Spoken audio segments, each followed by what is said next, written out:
Mystery Bounty Sunday.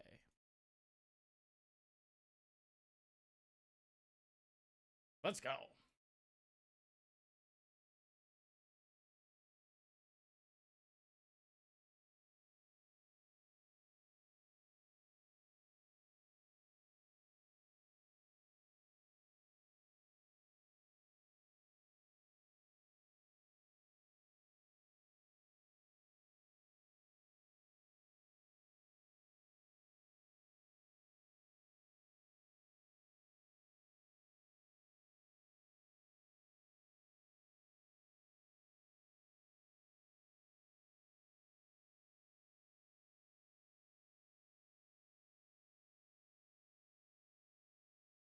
Gotta try to build up a stack here in the Mystery Bounty.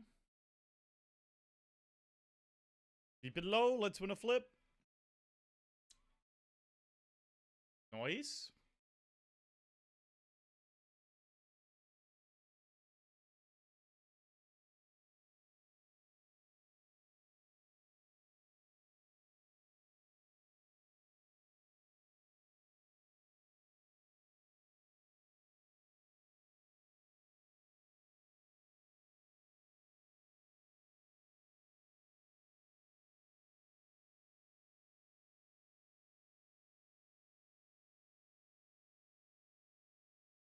Whee! What's up, buddy? Great to see you.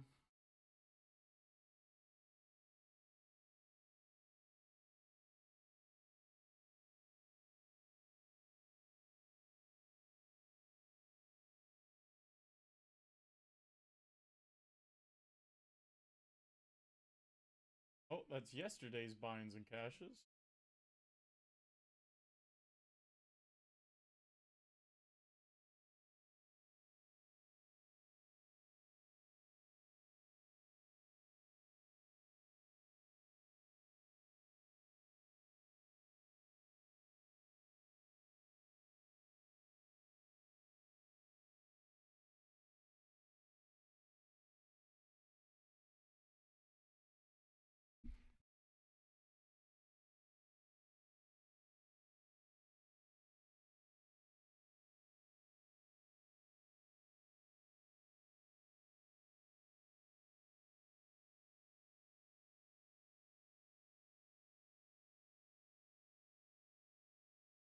Let me just get in these games and tally up the total.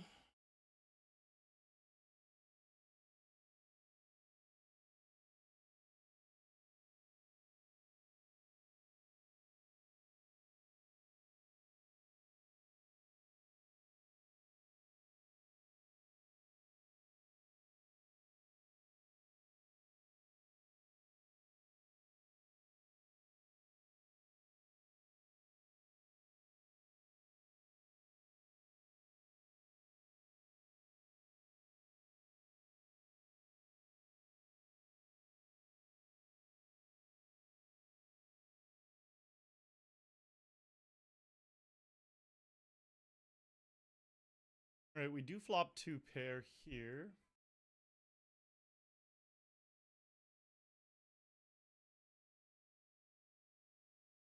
Hold it. Nice.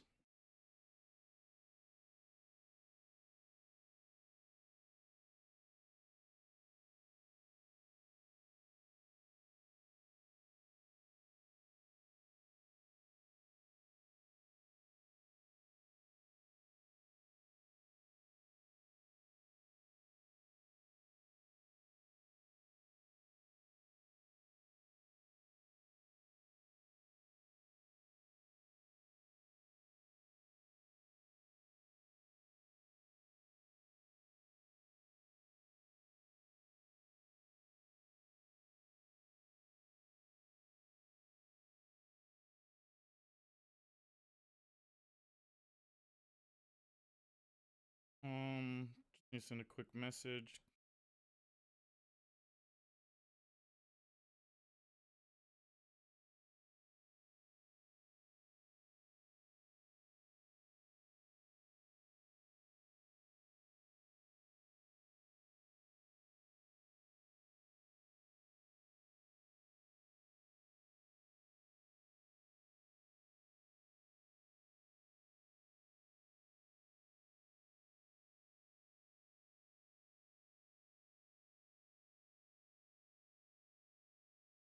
What up, Bobby? Let's do it.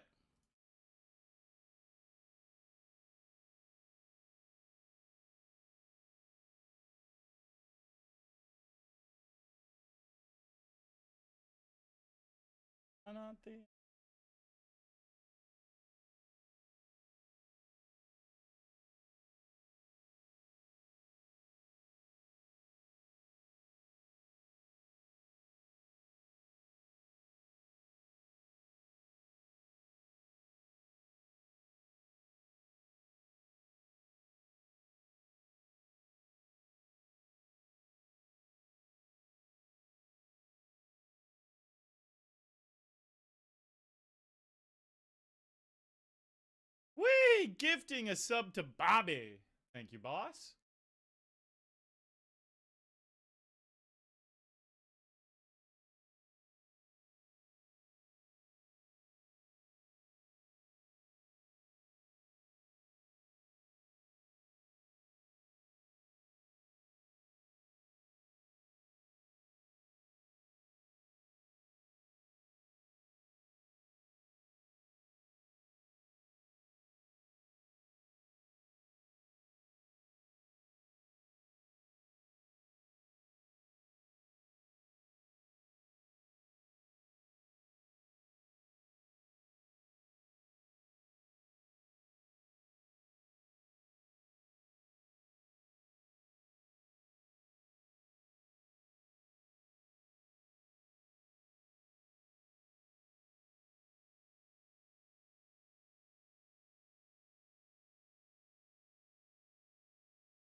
Oh, no. Only one.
Okay, minor tech issues, nothing crazy.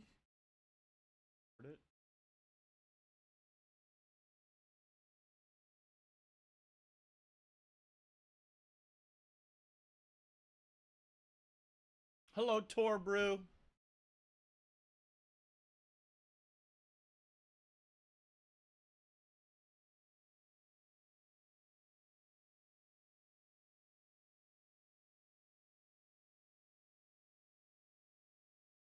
Flippin'.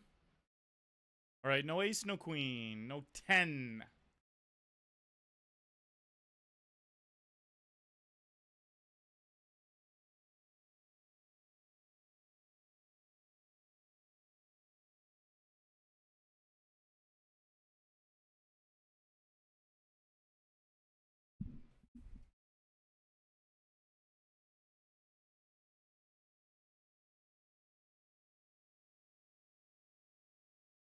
We can go for a check jam here.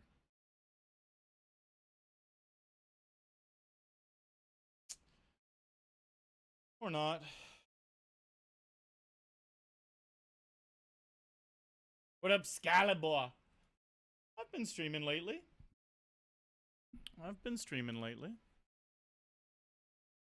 Been starting a little bit later than usual. Maybe that's what it is.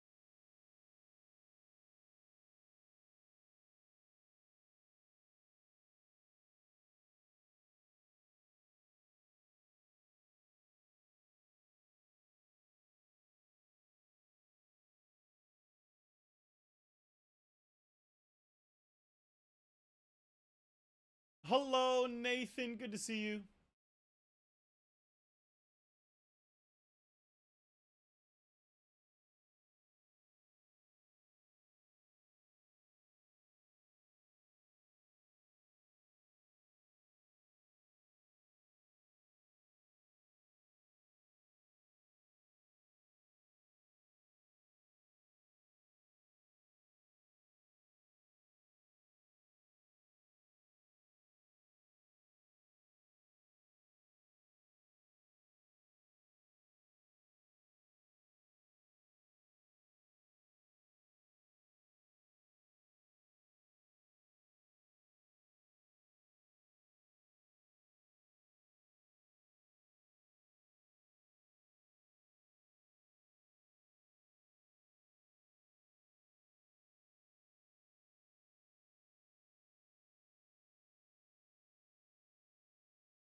All right. Let's make magic happen today.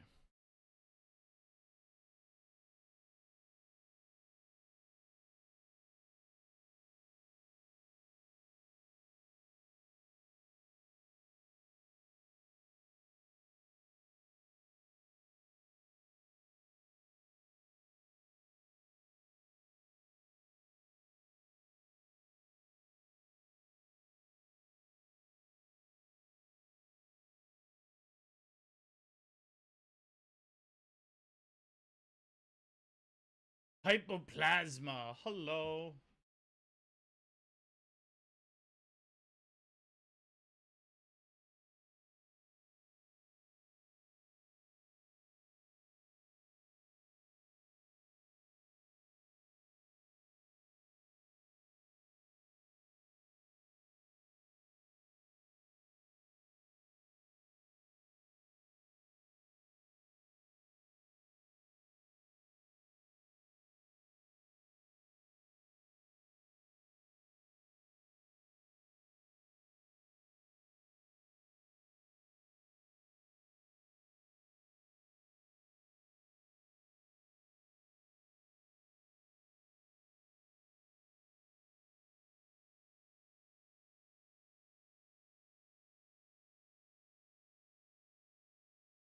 All right, quick break. Trying to figure out some tech stuff.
was actually so fucking confused what was going on with my mic. I felt like I was subconsciously... Look at how it's lowering. I felt like I was subconsciously moving it. But it's moving on its own.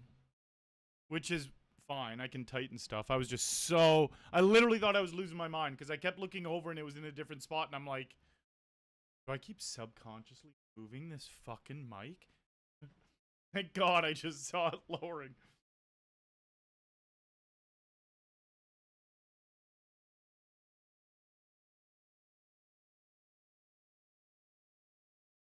Okay, but actually stop moving.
BFK!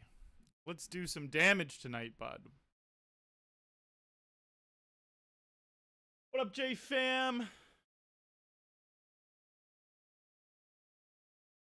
Oh, fuck.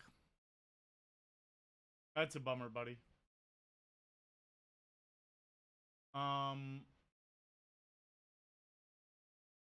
Yeah, some cool games. Some cool games today.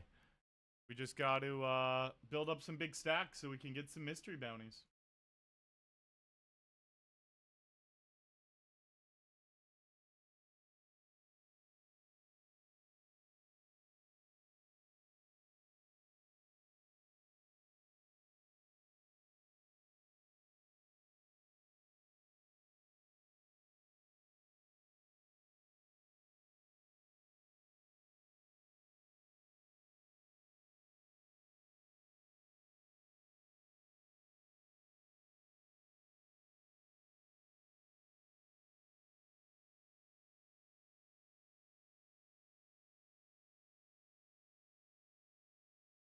All right.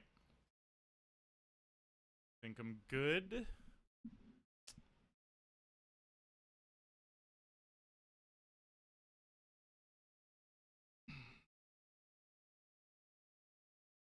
My mic is fucking around, though. I've actually never had it fuck around like this. It's just... I think it might have... Part of it might be broken. Because when I'm tightening it, it's not staying in its spot. And I can't tighten it any further. Yeah, fuck, it's broken. Alright, I'm gonna have to shift it like this.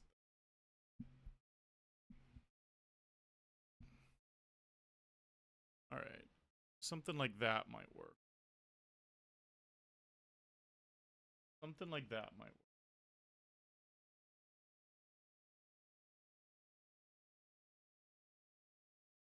Alright, that feels good. Yeah, so before stream, I had a nice big old plate of salmon rice and broccoli.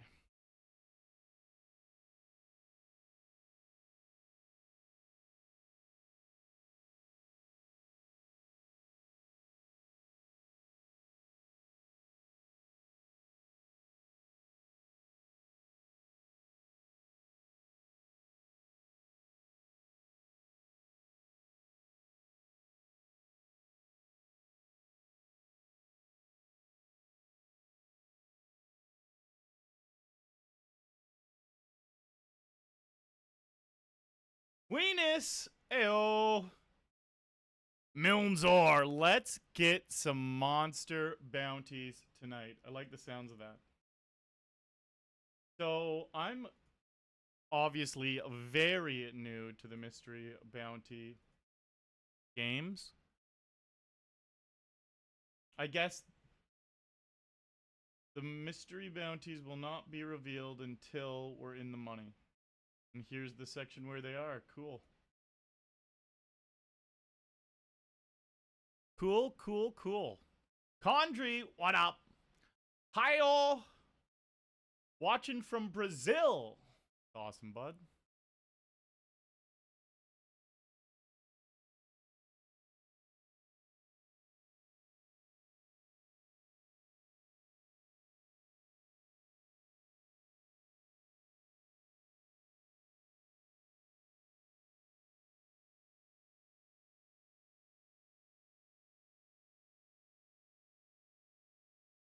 The Shab Lord reigns true. The Shab Lord is for me and you. There you go.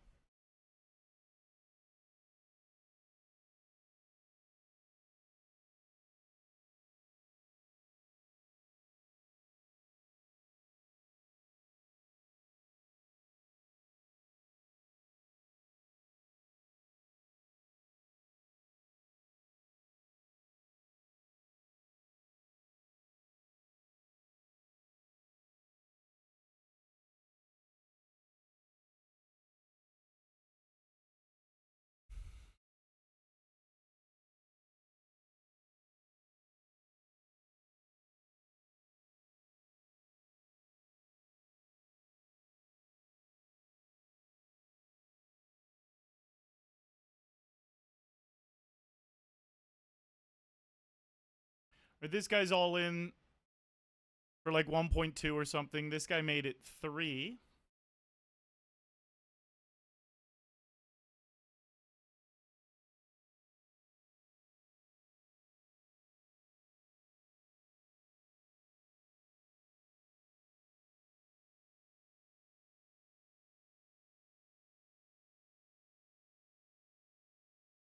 All right. Hopefully he doesn't have ace queen. That's the only hand in the deck I'm worried about is ace queen.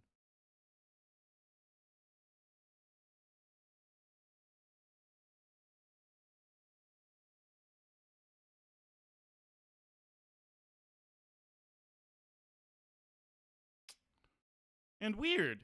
He has the only hand in the deck I'm worried about. All right, I'm 4-bet bluffing here, but we are committed. Let's jam 8s in the 500.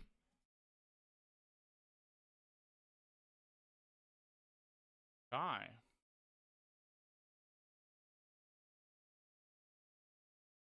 What up, Clifford? It's going good, bud. How are you?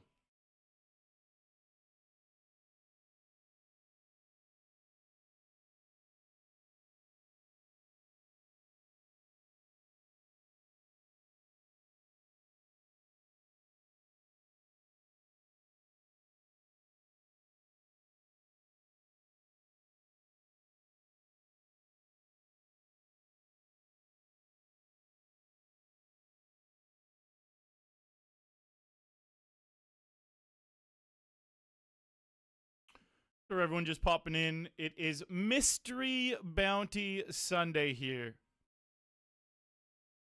Oh.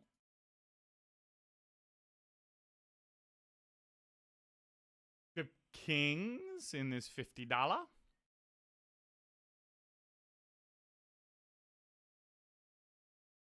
Got him.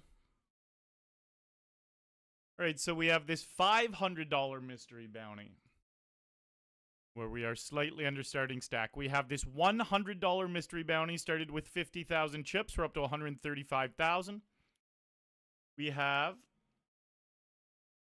this $20 mystery bounty where we are almost fully tripled up. I also have this $50 turbo, $30 bounty builder, little guy right here, game off to the side. Lots more games are going to be popping up throughout the evening. 7, please. One shiny 7 would have been a beautiful card to see on the flop.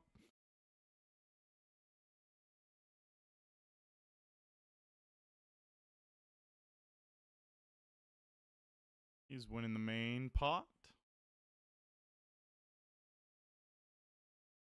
So yeah, they had mystery bounties one other time. But yeah, it is pretty cool. It's gonna take some learning, some getting used to. I have never studied a mystery bounty. But you do have to drastically deviate your gameplay to hunt the mystery bounties, especially if there's a lot of bounties gone, but the biggest mystery bounty is still available. Things are going to get pretty wild for that.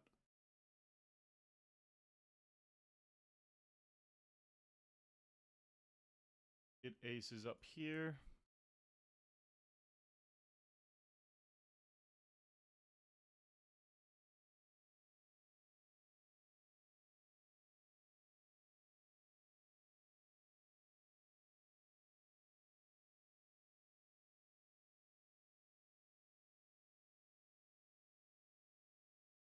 All right, little 3-bet.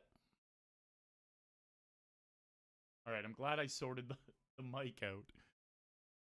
I had to flip it upside down, but it's fine now. All right, we get 2 callers.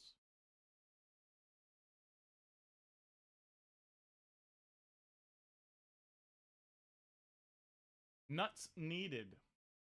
Give me a double up, buddy. All right, 4 blinds.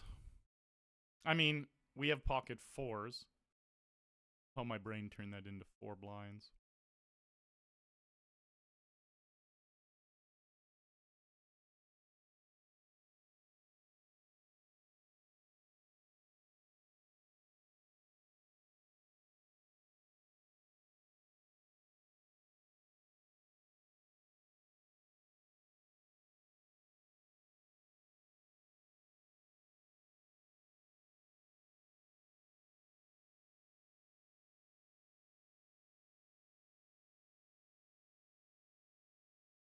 Treyo, good evening.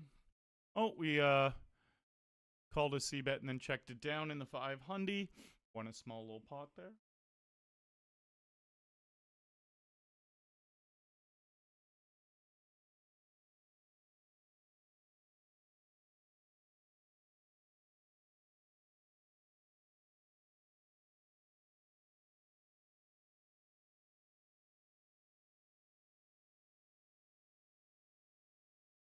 Let's just call.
Ouch! Really? All right, at least it's a chop. No club. They're open-ended as well. They got him. They got me.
$500 mystery bounty.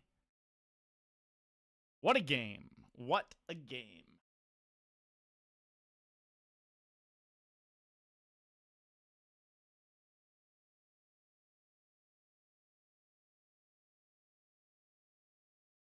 What a game.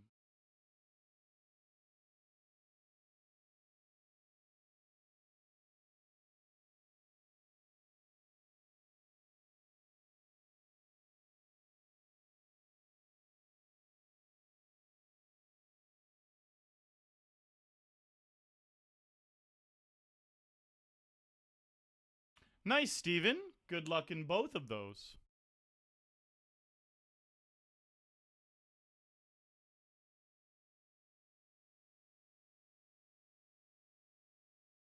Not as good luck as I'm going to get, but decent luck in those.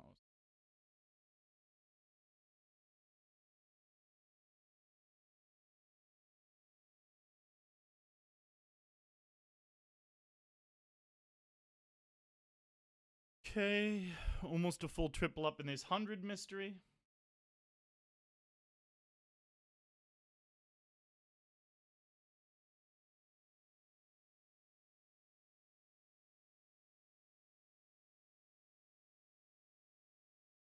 Folding.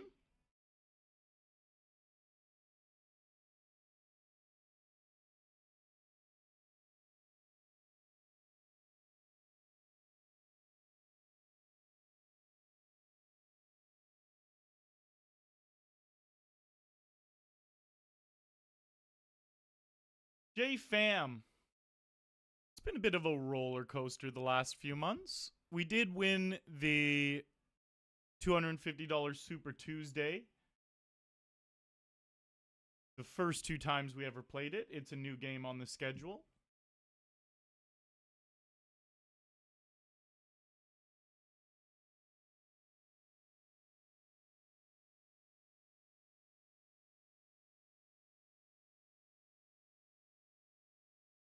Let's jam our 8.3 here.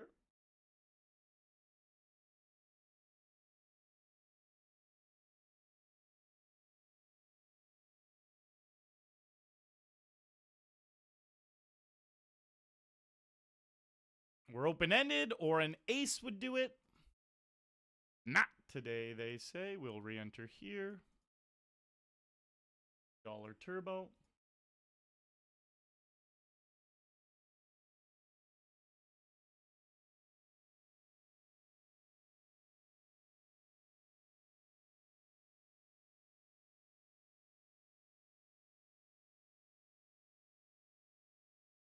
Right in the 500.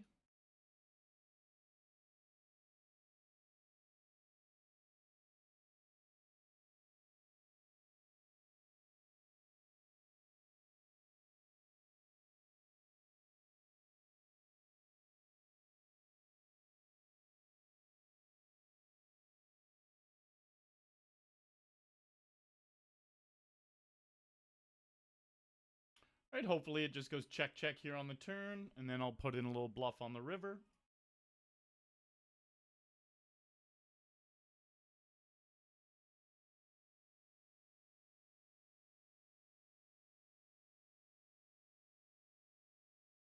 Wish it wasn't a queen, but we are still going to bluff.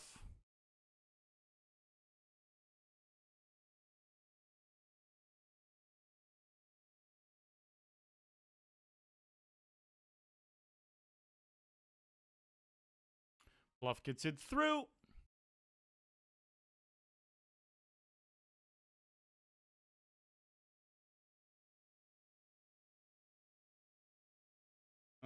Do I get to raise here is the question. Let's call. They rivered the straight.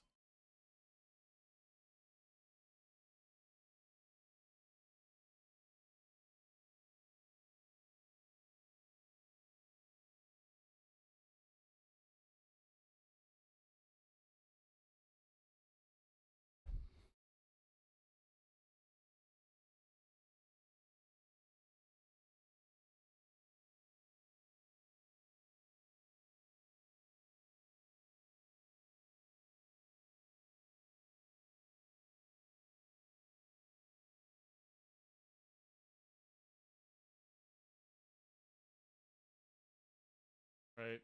Last of our chips here with tens.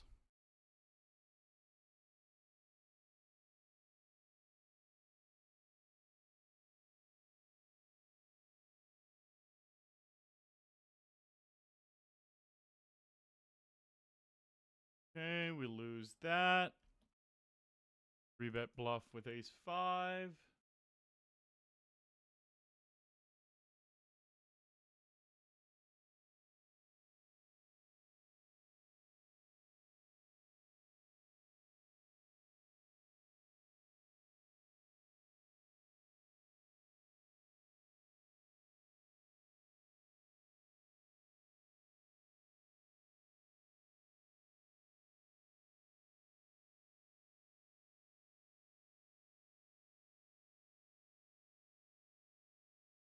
Little gut shot here.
This guy flatting a third of his stack.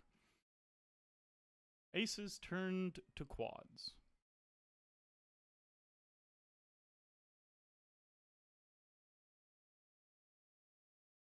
C-bet.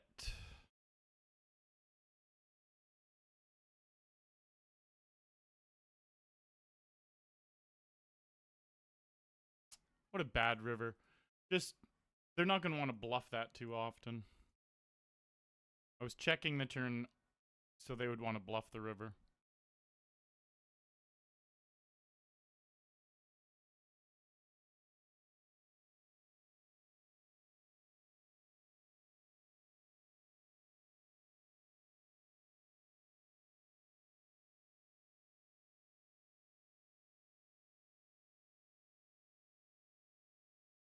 I'm going to bluff catch this one. Nice. Nice, nice.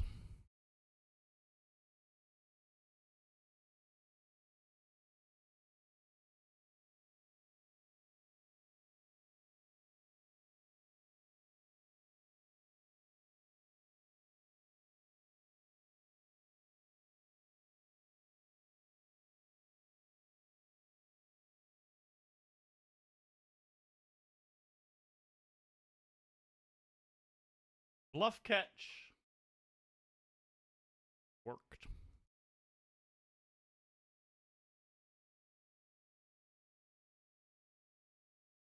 Can't be afraid of those bluff catches either. This guy's a good reg. My bet, the sizing of my bet, I made it that size because I was trying to eke out as much value as possible with my pair of queens. And he read it as weak, which it was weak. He also had a blocker to the king-jack straight. But since I'm aware that he can read the bet that way, and I know he's capable of check-raising bluffs, I just have to call with second pair sometimes. And it feels amazing and it looks so good when you're right. But then there's other times he's actually just going to have King Jack and do the exact same thing. And then when I bluff catch, it looks silly or dumb or whatever. But it's not about how it looks. It's just about not letting these good players exploit you. No king. Come on, hold here. No 5. Nice. 3.5 starting stacks. Now,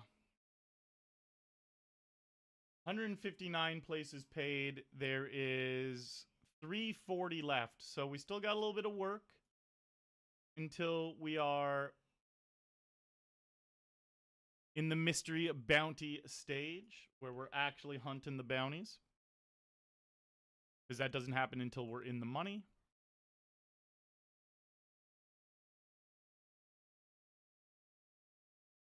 But we got 3.5 starting stacks to work with now.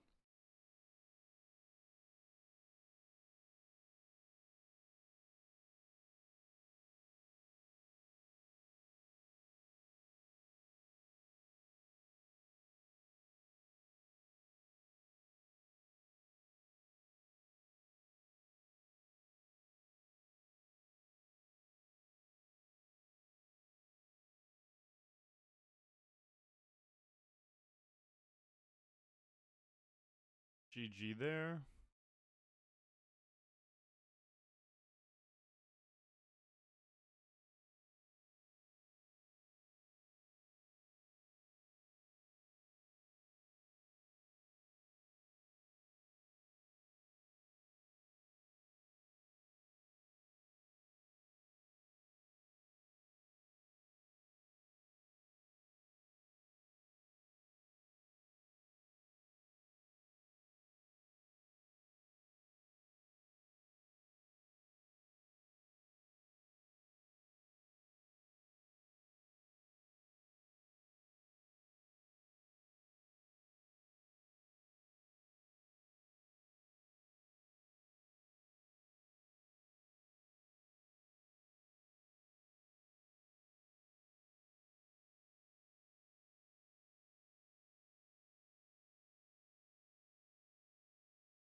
This guy never 3-bets.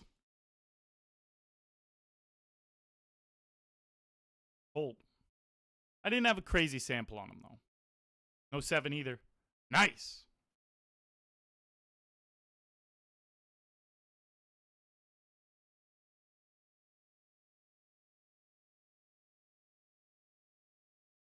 Yeah.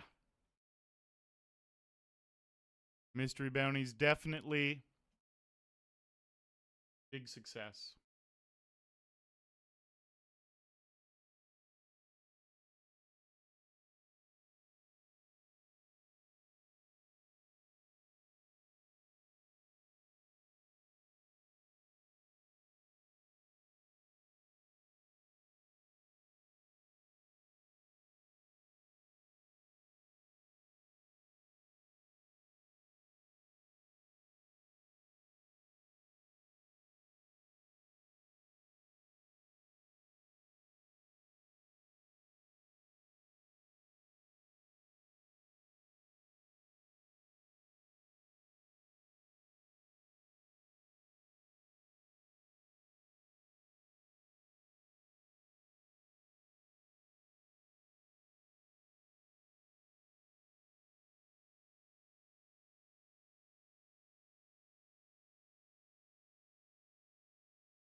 Yeah, exactly, Steven.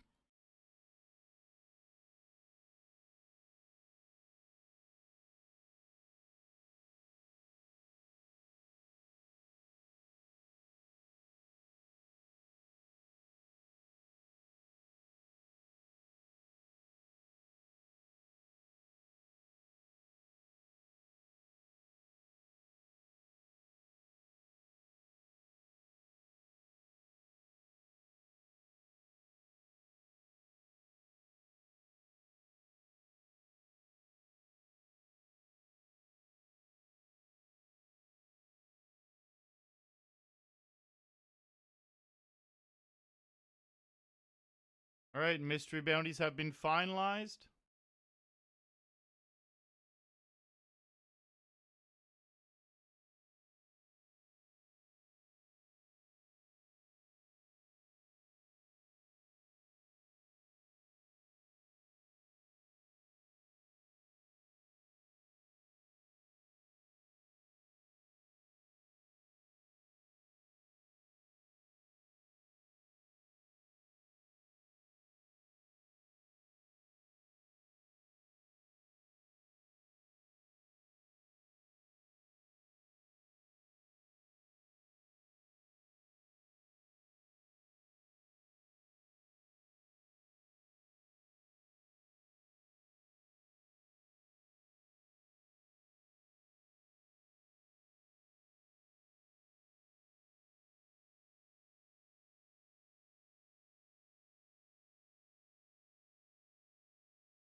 Just give me a quick second.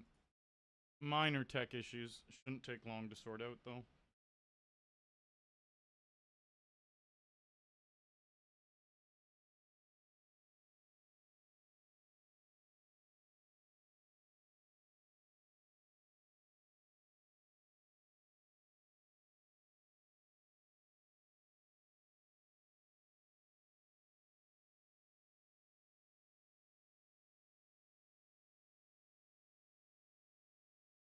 Right squeeze didn't go my way.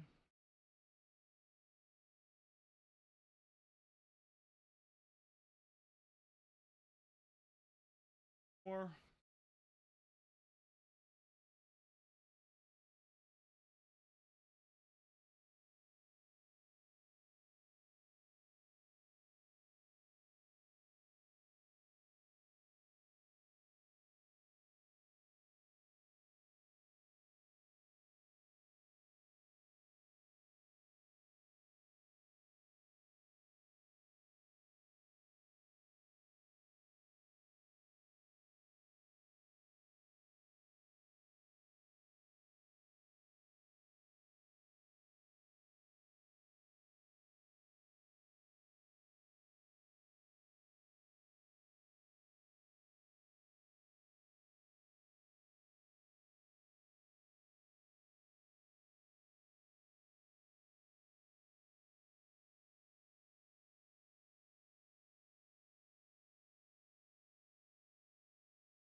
couple queens here, my ladies.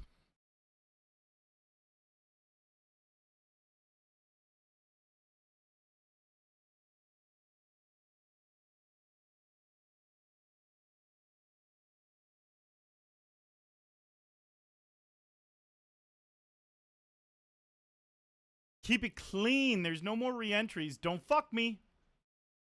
Nice. Whee! Yeah, I only watched a couple of the fights. I thought it was good. Cannoneer. Couldn't get it done. Lost his ranking for sure. I wonder where he'll end up in the rankings now. Kyle looked real good. Young, hungry up-and-comer on a nice win streak. He gets another fight or two and probably gets to go for the belt, you know? If he's got good, exciting fights. The UFC definitely takes a lot of that into consideration.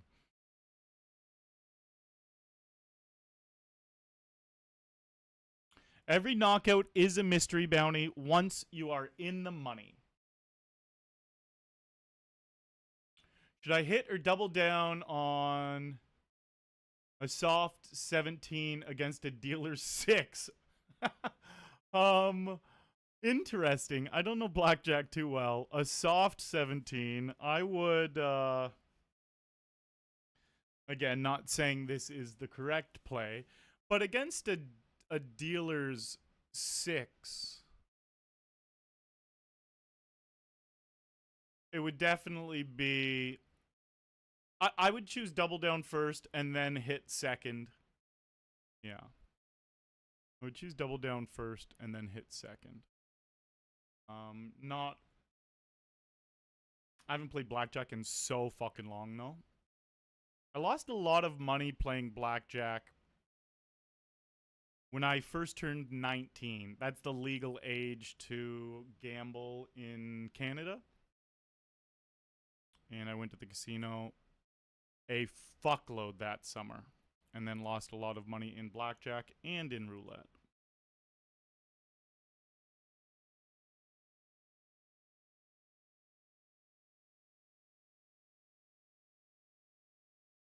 Fuck, did we get walked? Damn, we had kings and we got walked in a different game. In this game.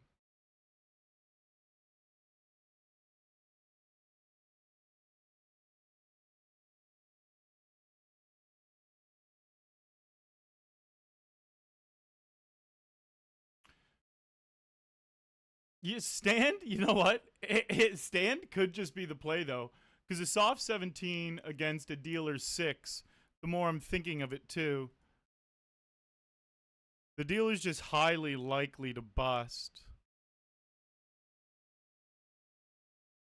I have no fucking clue. I could see all three of them being the right answer, which I assume is why you asked the question, though. Boo! 10 on the river? That sucks.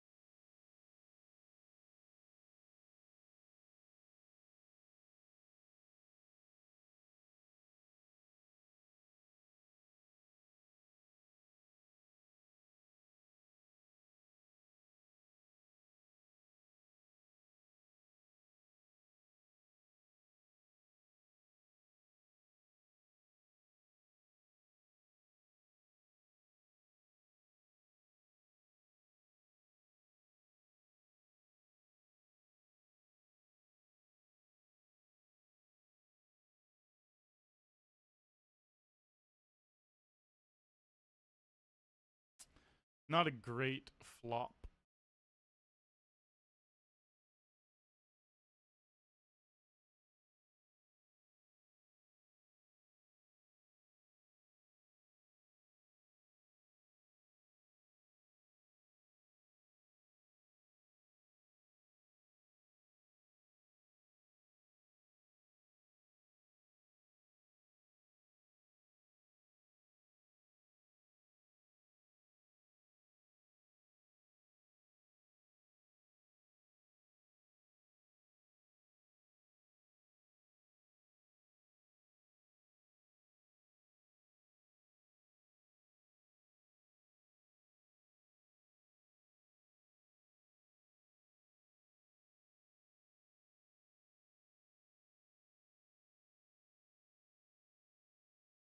The 500, if only we can get a little momentum up there, that'd be sweet.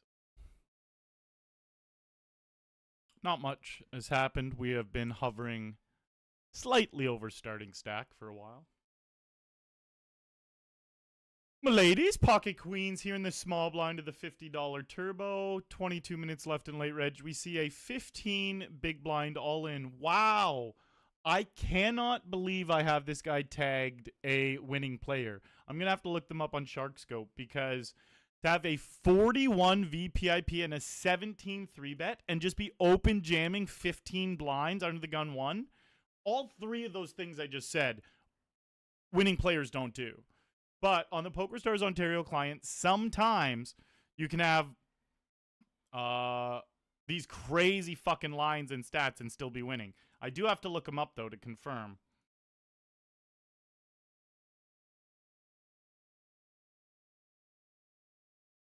He just, yeah, I should have said this out loud because it's so often middling pairs when people are jamming like 15, 20 blinds from early position. It's like, what do they do with nines? They just go all in. It's technically profitable, but they're never doing it with their aces, kings, queens, jacks, maybe jacks, but they're never doing it with their massive pairs. So it's very, very unbalanced. What was his name? Let me look him up.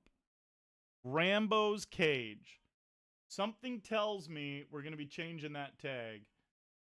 Rambo's.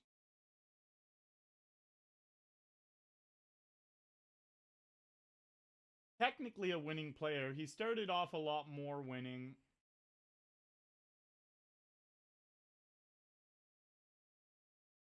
I guess I'll leave the tag. He's up money.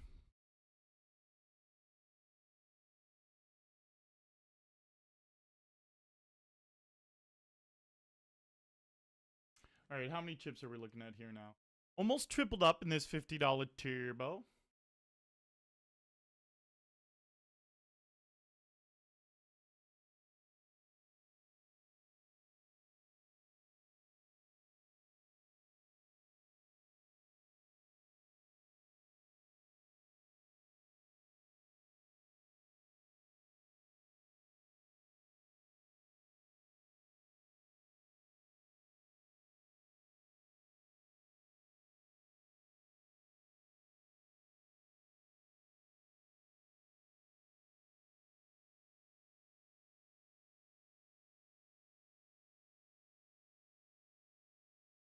7 on the flop.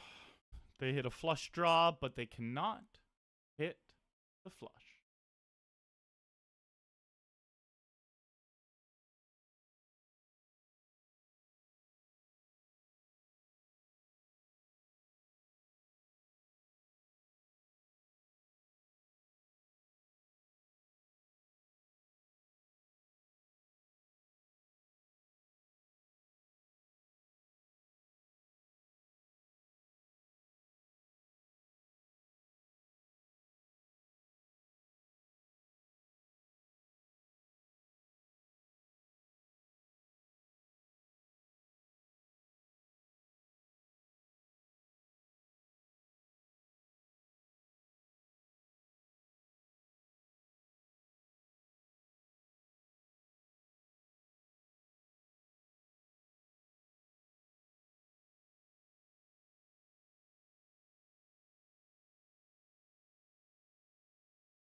Wow, they're betting 4. Give me the 9. Give me another jack.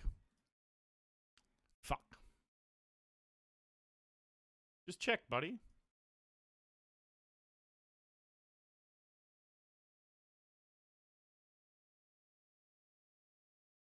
Guy's gonna be recreational just off his sizings. That turn size isn't a real thing.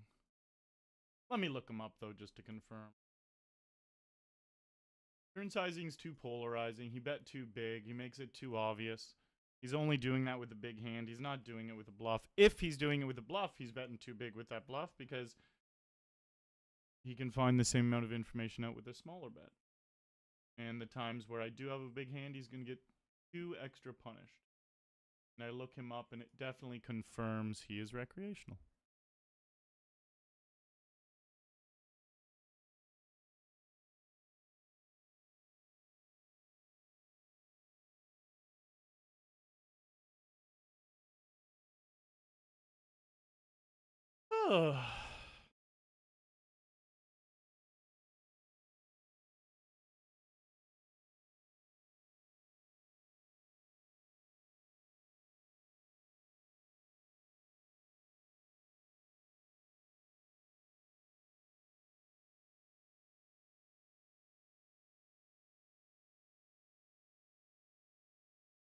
Right, we have an overpair to the flop.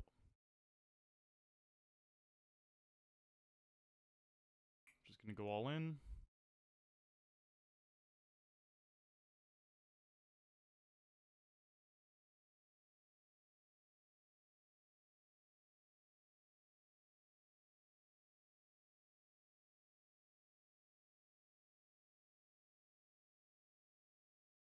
Fucking outrageous.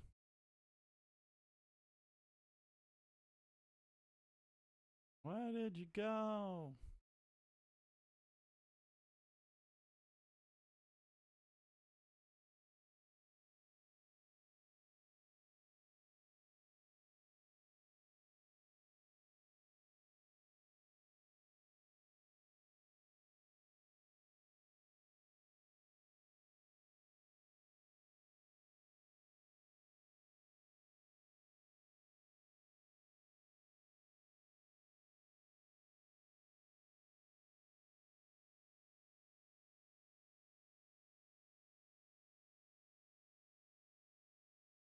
What comes next?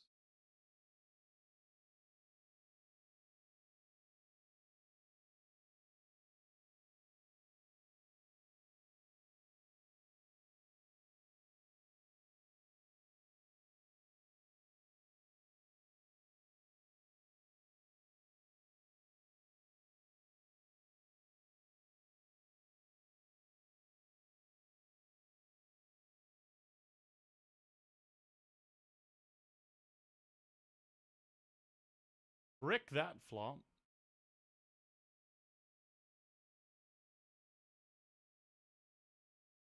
And then this guy just massive bet.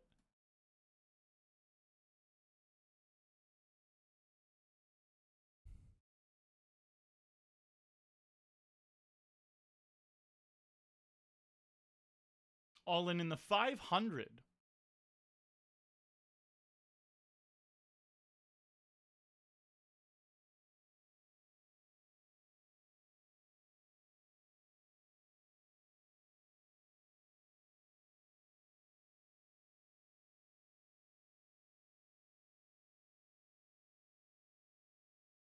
Yeah, again, we're seeing a lot of this stuff lately on the PokerStars Ontario client.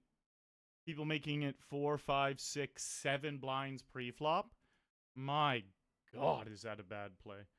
If ever, and if you're a recreational out there listening, meaning you don't play that often, you're not a full-time player, if ever your brain tells you to make it over 2.5 times pre-flop when you're the first person opening the pot, if ever your brain goes, let's make it 3, even 3, let's make it 3, let's make it 4, let's make it 5, let's make it 6, ever your brain tells you that, just don't.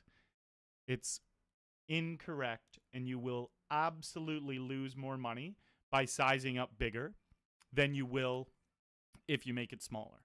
Because here's the two scenarios. You're sizing up bigger with a big hand. Like, you got pocket kings. You really want to get paid, so you make it 5 times.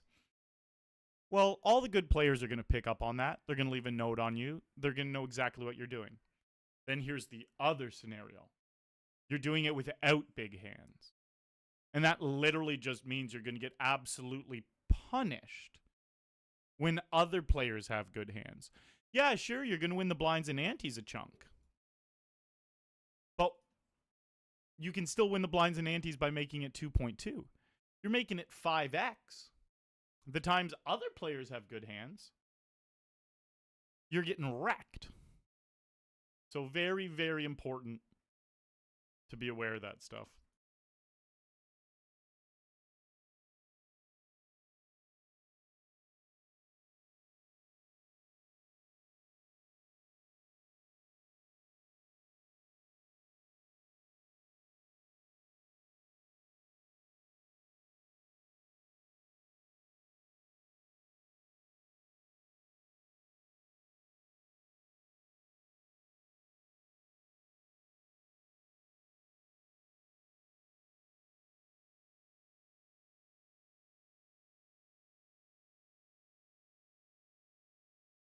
Just to stop the fear, tears.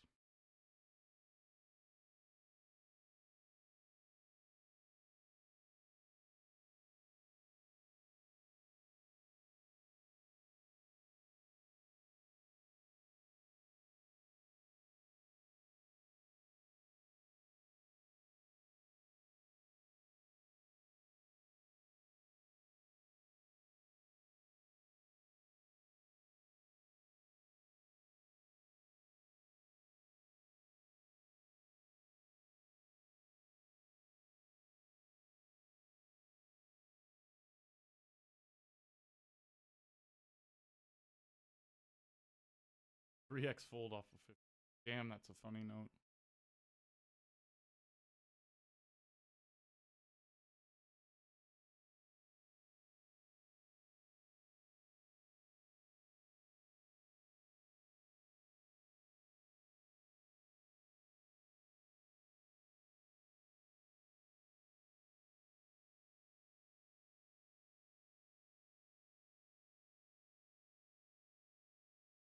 Just to stop the tears.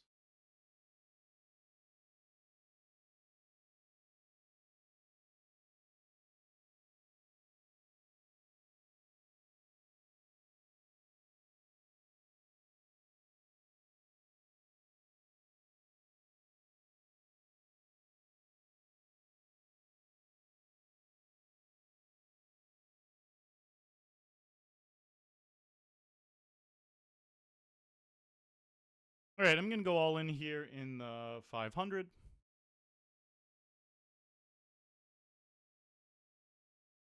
We'll just rebuy if we have to.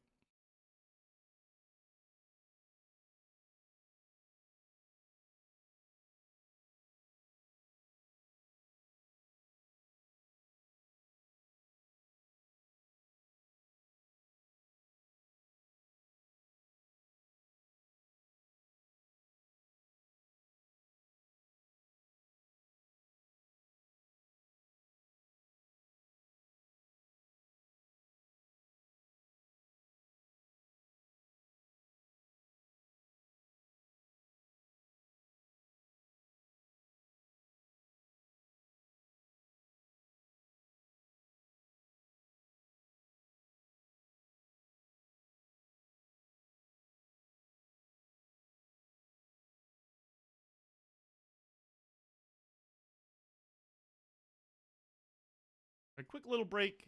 I'll be right back, guys.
What if you raise 2.5 is not horrible. I'm talking over 2.5. So like once you start raising 3 or 4 or 5 times the blind. And the reason why this is the most black and white way of explaining it. If you know your opening ranges properly and you're raising the proper ranges from all positions, the majority of your hands you want people to fold with. You want to steal the blinds and antes. That's what you're trying to do with most of your hands. So if that's the goal with most of the hands that you're opening,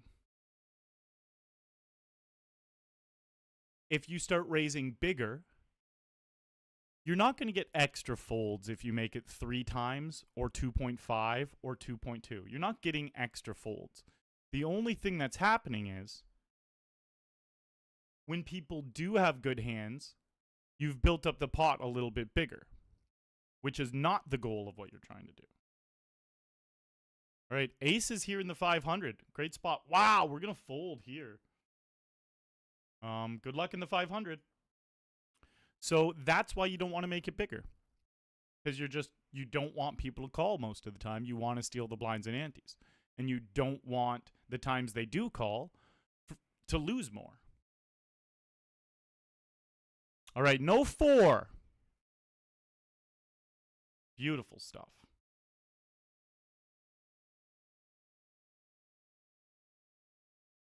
Depending on the tournament, it can be most profitable to open shove aces with 100 big blinds. I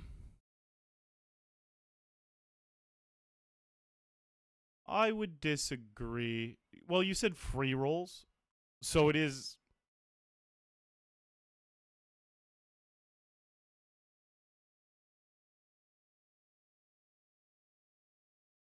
It's funny because I used to do that when I was a recreational, especially in cheaper buy-ins.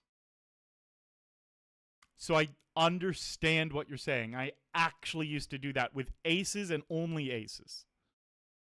But now that I'm a full-time player, I think it's wrong, and all my coaches would say it's wrong.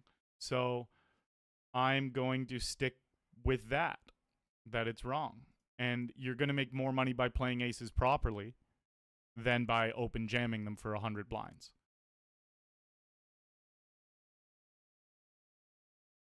Well, if it's a loose table, calling frequently, you should size up some. No, it's the exact opposite. It's genuinely the exact opposite because of what I just said. If it's a loose table and they call frequently, you don't want, again, the vast majority of the time when you raise, you don't want your opponents to call. You're trying to steal the blinds and antes. So if you then only start sizing up with your big hands, if you're sitting at a table of 100% recreationals, you have a better chance of getting away with that. But these are rules that are just kind of standard how to play poker. I'm not talking about if you're only playing with bad players. If you're only playing with bad players, you can deviate. And if you notice specific players, like if I make it 10x with aces, kings, and queens, and nothing else, just aces, kings, and queens, and no one at the table adjusts to that, and they're just calling their exact same range as they would if I didn't make it 10x, then for sure there's an argument that I should be making it 10x. But people are going to adjust to that. Even bad players are going to adjust to that. But the majority of games people play, there's going to be a whole range of players at that table. There's going to be really good players, there's going to be really bad players, and everyone in between. Or not even, there doesn't even always have to be really good players. There's going to be some bad players, some average players, maybe a half-decent player. And people just, if people sit with you for 500 hands, or people sit with you for hundreds of hands, and they watch you change your sizing, they're going to literally figure out what you're doing, especially if you play with them day after day after day. So in poker, you're supposed to do the same things with your strong hands as your weak hands, as your mediocre hands. So it confuses people. So they can't get a read on your bet sizes. If you don't change stuff up like that, you will be getting exploited the more you play against these players. They will absolutely start picking you apart. Even the bad players can realize what you're doing. Like, oh, he only makes it 4x. The 3 times it's showed down and he has 4x, it's monsters. Not everyone's going to pick up on that, but some of the bad players will pick up on that. And all of the good players, 100% of the good players will pick up on that. So, yeah. Obviously, optimal play is entirely based off the players around you. That is correct.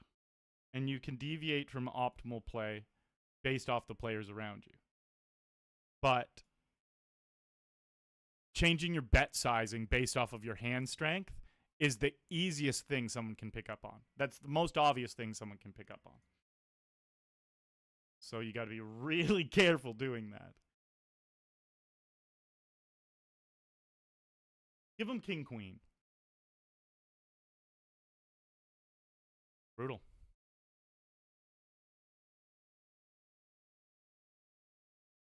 Brutal.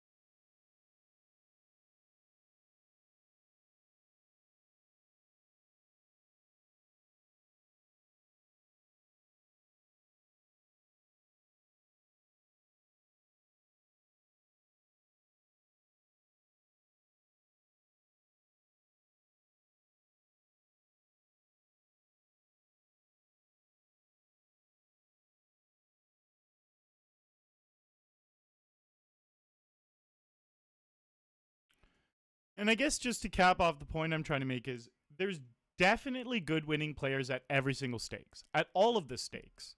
There was a time where I only played $16.50 games and below for a year. I made $25,000 off of those games in a year. Just $16 games and below. I was playing $2 and $3 games. It was so easy to pick people apart who were doing stuff like that. So easy. They probably weren't aware how decent I was at poker at that point. But I picked up on these massive, obvious things everyone was doing, and I exploited the shit out of them. So even if you think you're playing at a table where everyone sucks, probably at least one half-decent guy there. Not going to be every single table you play at, but most of them. Especially the deeper in a game you go. So if you're recreational too, you won't be able to make the adjustments that you should in order to make that blend in properly.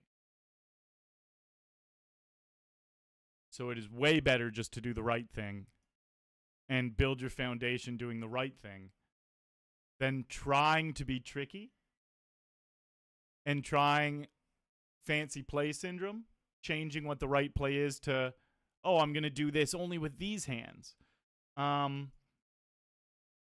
Because that's just actually going to lose you more in the long run. It was something my coaches were very, very clear about when I was newer in the game. I had fancy play syndrome.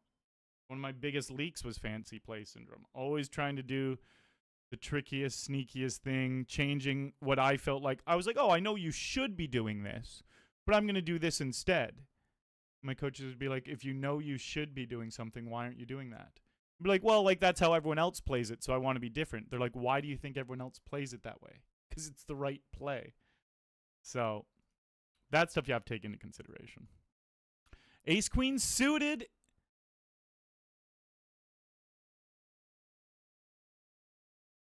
We get a double up in the $100 mystery, thankfully. I guess if you have a good hand, I feel like I have to open like 5 to 6, make people fold, and not have my equity divided among other hands, especially against all wrecks at a free roll. Is that flawed thinking? Yeah, it is flawed thinking because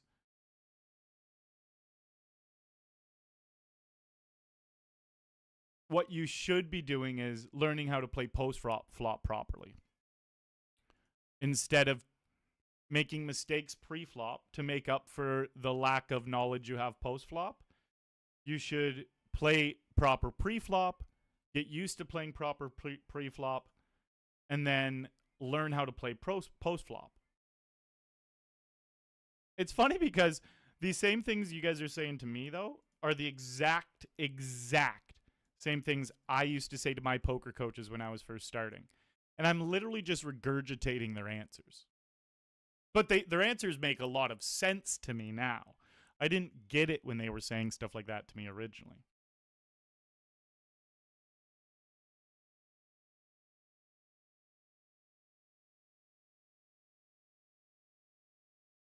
Yeah, so the whole reason why you want to make it 5 or 6 blinds is because you don't know how to play pre-flop multi-ways. Because here's...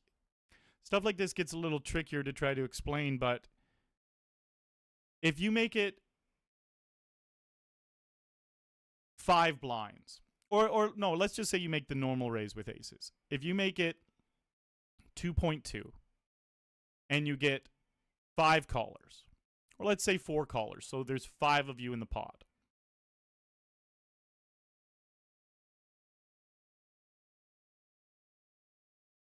There's going to be, like, depending on the blinds and antes that called or whatever, there's going to be about 13 blinds in the pot. You have aces against 4 other people. There's 13 blinds in the pot. You're literally, and you've only put in 2.2. You're getting amazing odds and equity. Like, you're going to win those 13 blinds in the pot more than the other 4 people because you have aces. You're going to win it more. But that also means you're going to lose it way more than if only one person called. But if only one person calls, there's only like 5 blinds in the center. So when you win it, it means way less. It's okay if you lose it 50, 60, 70% of the time when there's 4 other callers. Because all those times you do win it, you're winning 6 times what you put in.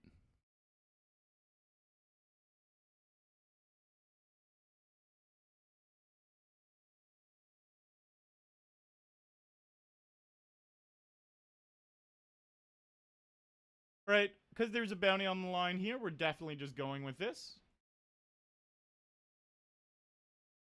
It's a flip. No 10. Nice.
All right, we need to spin it up in this one here.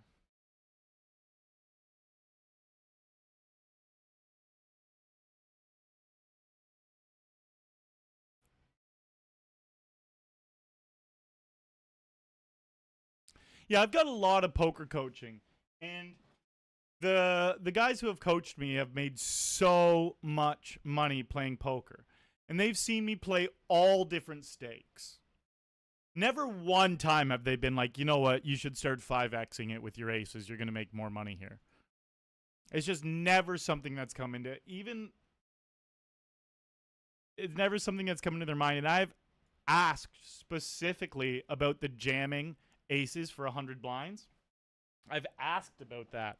And they've laughed because it's definitely been something that's been brought up by other players as well. But they are firm believers that if you just play your aces properly, you're going to make more in the long run.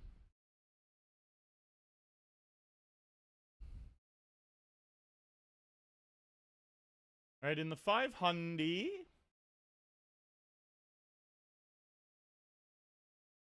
Keep it clean here. Nice. All right. We got a couple chips moving our way in the 500.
Yeah, no problem. That's why I specifically said it out loud, Treo, because you know what? I see so many players doing it all the time.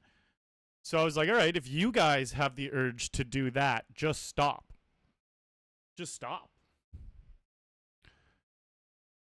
And a lot of poker is about learning how to make the right plays so that you can also make the right play post flop. So if you fuck up the game tree with the first decision, how do you even study and accurately know how to play the future spots? Like if you're 5xing it with aces, that throws everything off post flop. Sure, you can try to figure things out in your head, but poker's a systematic game, and there's like right and wrong things that you should do and shouldn't do. And those take a lot of studying and getting used to. So if the first play is a mistake, there's no way of even studying the second play. And that's when it gets into the whole you just trying to figure it out on your own instead of studying. And that's where a lot of players have no chance. And I'm not saying that in a bad way. I had no chance. I played millions of hands as a recreational. Millions of hands. And with my own brain and my own logic, I only got so far. I got myself to around the point where I was break even playing online. But I could never really push into really good profit. until I got coaching and started following these laws and systems and do's or don'ts.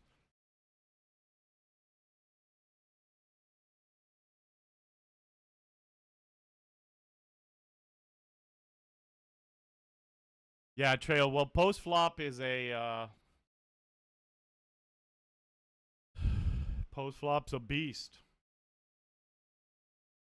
Post flop's a beast. All right, this guy has a monster. Not just because he's 4-bet jamming 90 blinds. You should never just go all in here. If you have aces or kings, you want to disguise it a little bit more. But this guy has a monster, and I can tell for one reason. Because of his stats. This guy never even 3-bet bluffs ever. He's so crazy aggressive, and he never 3-bet bluffs. So that means his 4-bet all-in is going to be very strong. We don't get to see what he had, but I bet it was literally aces, kings, or queens. I bet it was one of those 3 hands. And I'd put, I would put big money on it was one of those 3 hands. It's like, Arlie, why can't it be ace-king? Arlie, why can't it be jacks? This guy doesn't even 3-bet jacks. He doesn't 3-bet jacks. With a 2 3-bet over 1,000 hands, he doesn't 3-bet jacks. He doesn't 3-bet ace-king. So that means he's not going to 4-bet jam him. And I can very confidently say that. And I will be right in that spot 92, 95% of the time. And the other 5-8% of the time, I'm literally just wrong. And he does have jacks. And I'm wrong. But you can't look at it like from a specific hand. You have to look at it over 1,000 or over 10,000 iterations. What are you going to see? What are you going to notice? What's the pattern?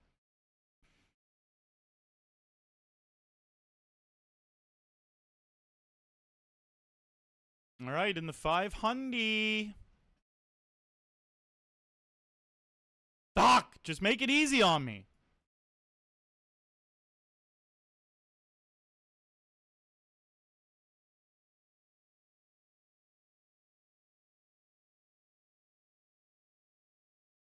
Yes! Come on, let me win this hand. This is in the 500. Big spot. Don't let him have a boat. And don't let him have the one higher flush he can have. With that small ass bet, I'm going all in.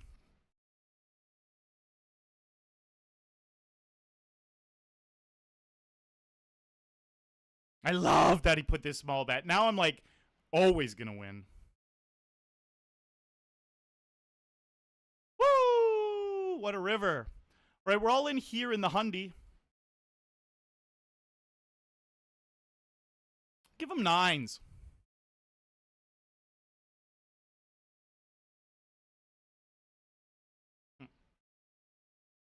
Oh, and look, we're on the money bubble here. How do we only have 6 blinds going into the money? Fuck, that's so sad. People are going to be hunting our mystery bounty, and we're not going to be hunting shit. At least, you know what? At least things have been flowing our way in the 500.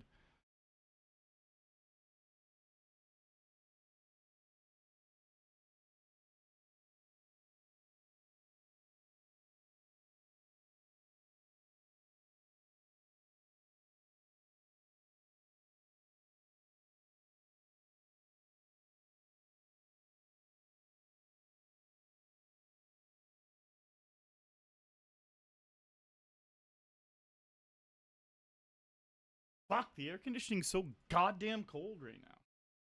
When that guy only put in 5 blinds on the river, oh my god, I knew I won for sure.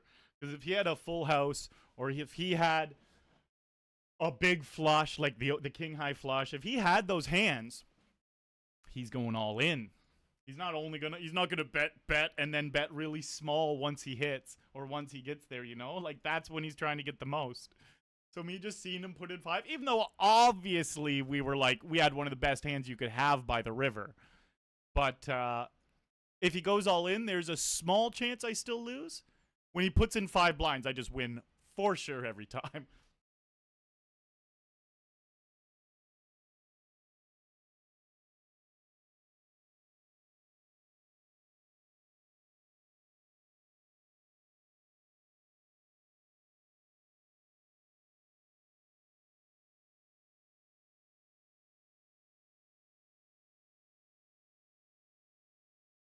Value betting my jack here.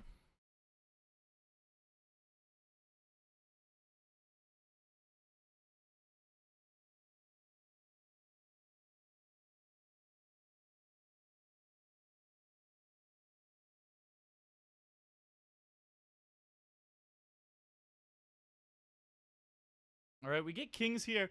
So in this $20 mystery bounty, there's a $1,200 mystery bounty. There's four $653 mystery bounties.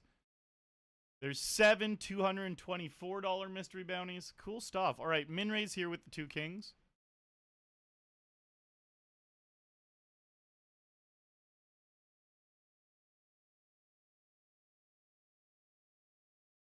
All right, please, please. He doesn't have aces either.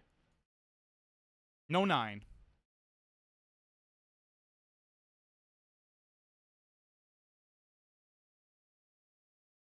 All right, GG there. Nothing we can do. We got it in amazing. We're going to win that 4 out of 5 times, and we're going to lose it 1 out of 5 times. That is the 1 out of 5 we lose.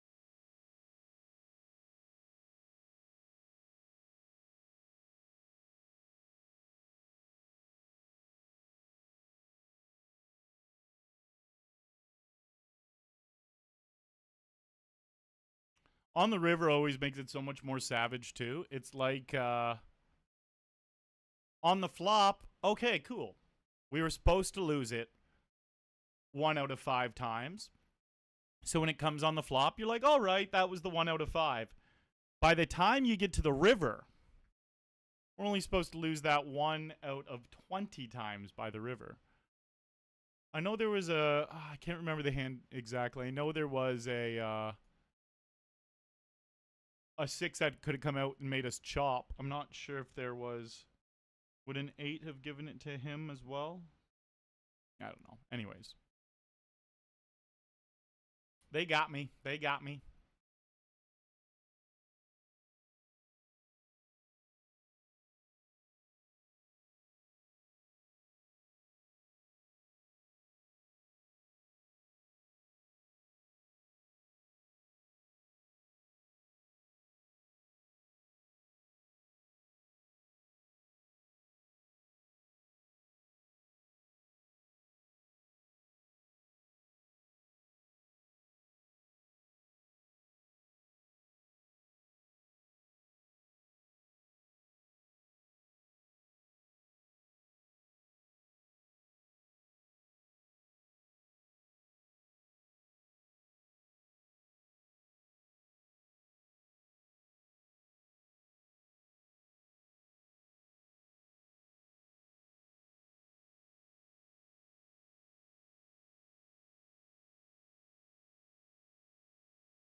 Damu!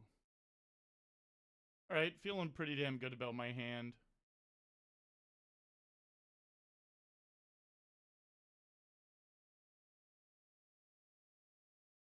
Don't give him 8s.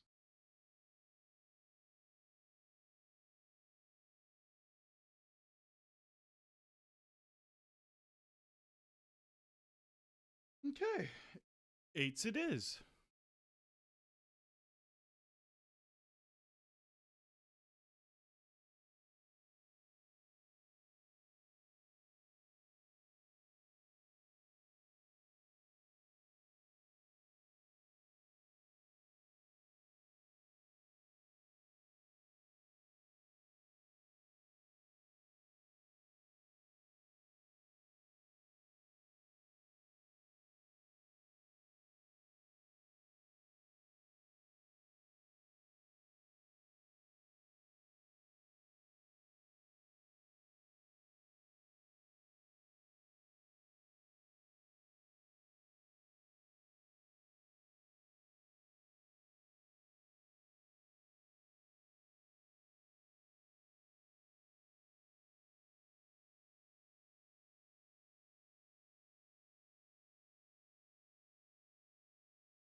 This session's been pretty frustrating. We still got potential in the 500 though.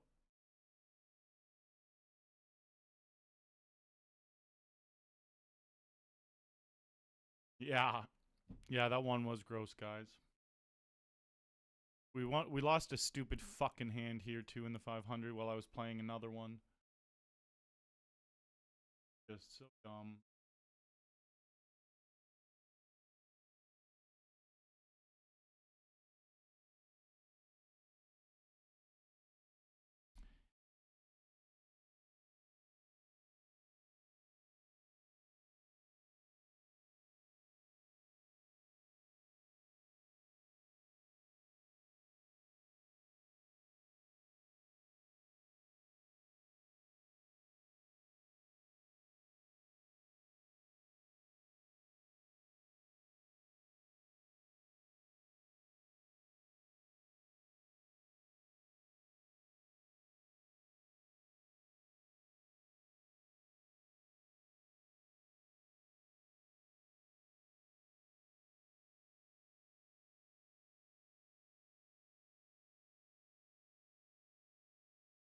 Anything over 7 starts getting pretty suspicious.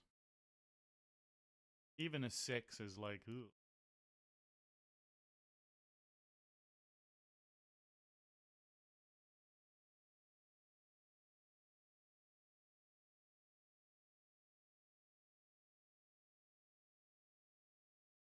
Nice.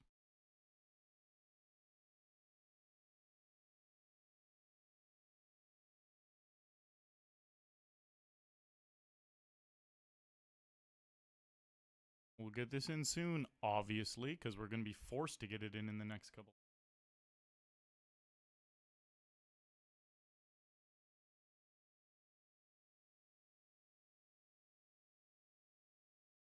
$23 away from the money, and 23 get paid.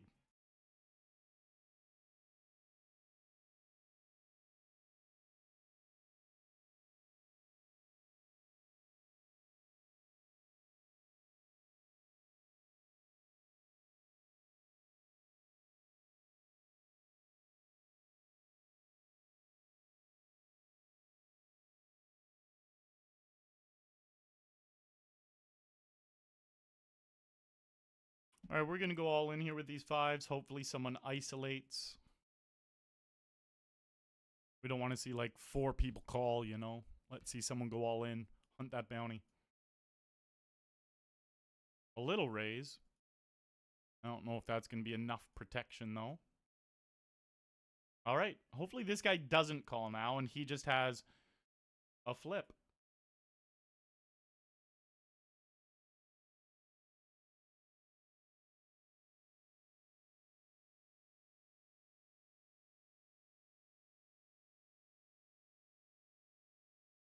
All right, GG. And this guy, I hope you pull the 1200 mystery bounty, buddy.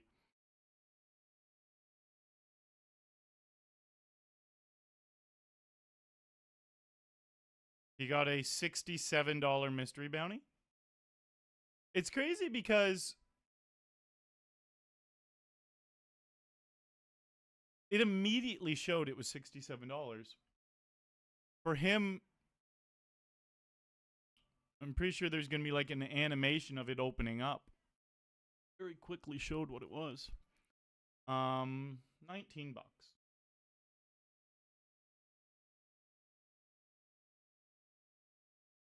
Hey, that's sick, Steven. Awesome.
Flopping top 2 here.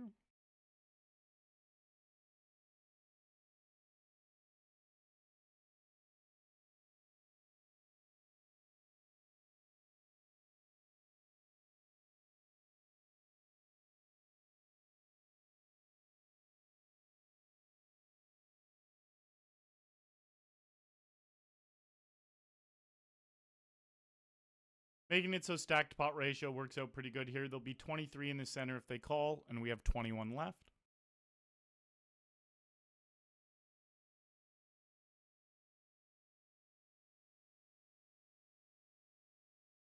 GG. Dusty.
I was obviously bluffing those 8s. I play with blonde girly a lot. She's one of the wildest players on the client. It's actually wild.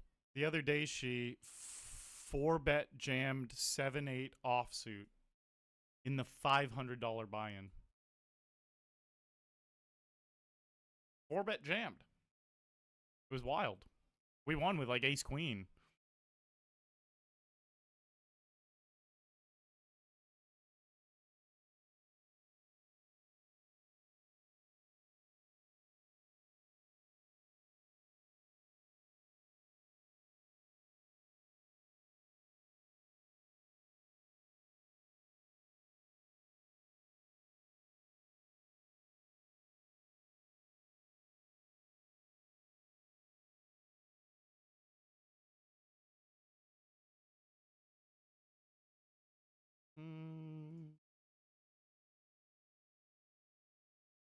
The drain. Down the drain.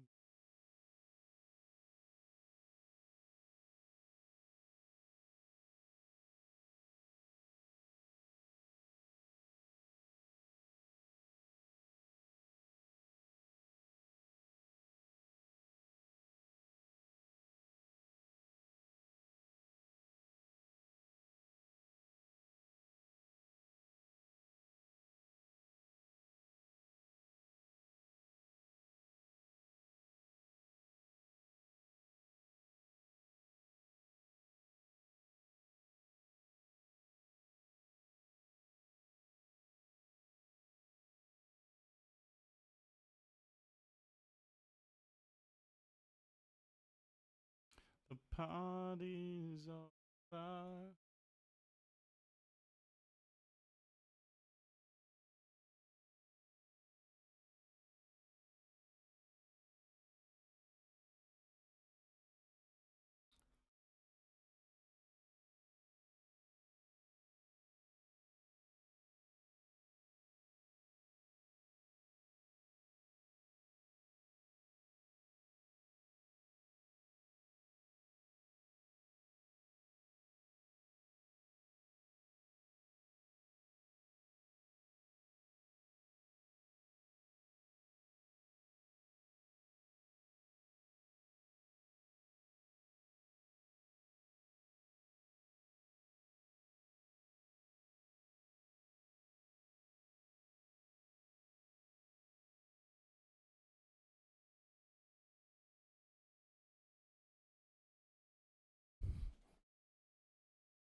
How many sats in the 500?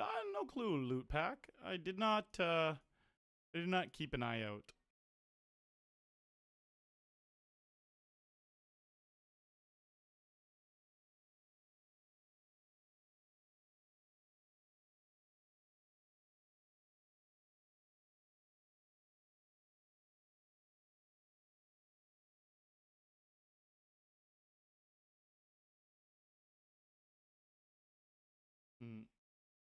Mm. Mm.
Oceanic Barb Bronze God said the next hand will be King 10, the hand of the Creedence Clearwater Revival World Tour.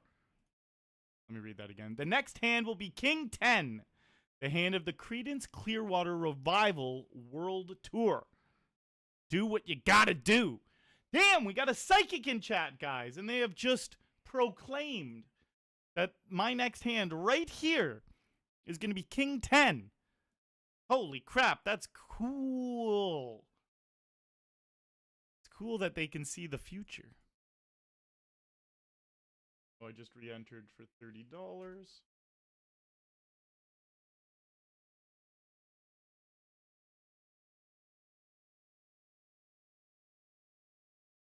Here it comes, King 10.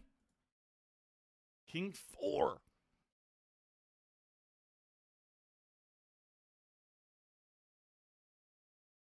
Great to see you, Oceanic. Oceanic has been around for a very long time. My way.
Because you haven't been spoken to.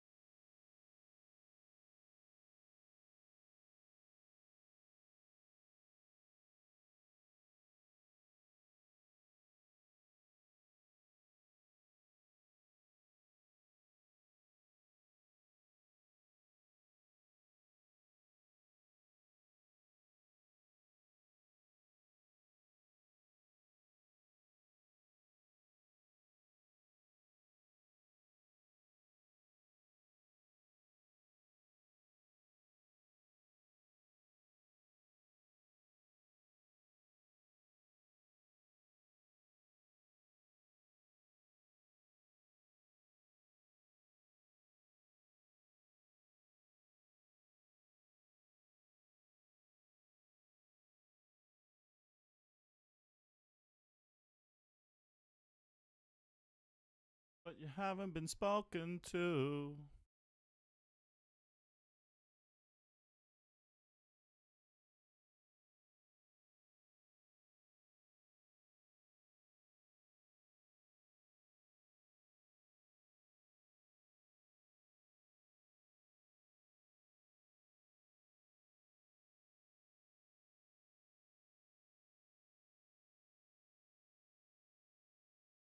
Looks like they messed up the bounties in the 100.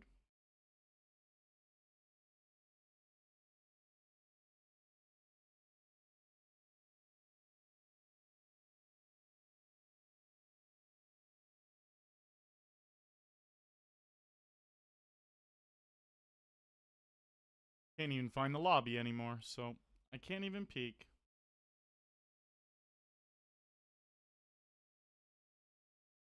Ah, GG, Bobby.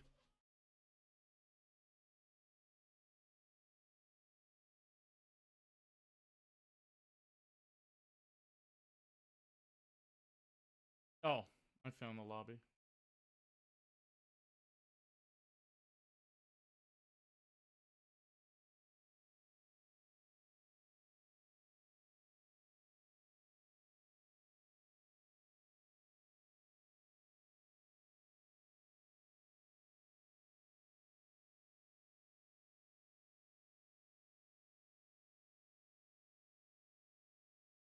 Are they going to fix this one? So all I obviously see that the first is bigger than the second, which is clearly not accurate. But all the money, I would bet all the money adds up properly.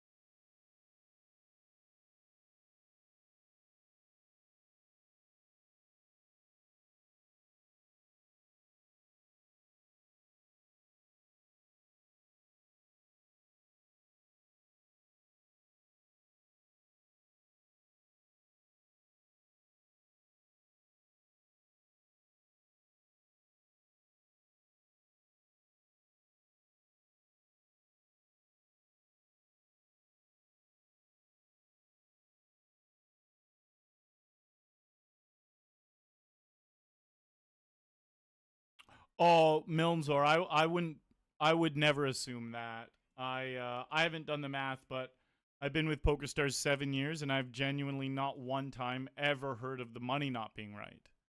If anything, the payout structure can be funky, like, but they're still gonna pay out the right amount of money. If the money's not right, yeah, if the money's not right, all the wizards out there are gonna do the math and let us all know for sure. Like, there's no way that wouldn't come to light immediately. But I've been with Stars 6 years, and I've been streaming for 7 years, and I've never heard that happening once. So I wouldn't sweat that. It just looks like the second bounty is bigger than the first bounty.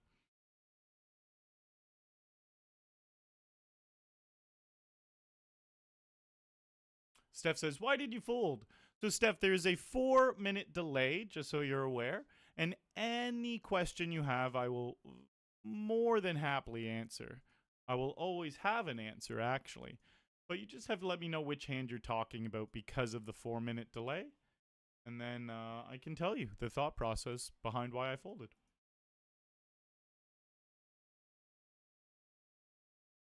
Ah, GG, Slad. That's unfortunate. Yeah, I'm getting my dick hole pounded in as well so far. But we still got some hope in the 500.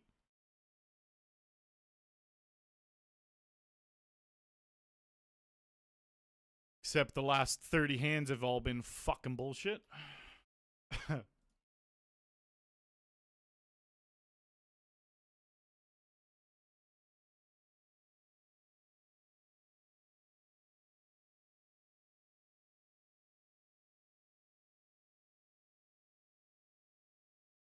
Yay, Jack 4.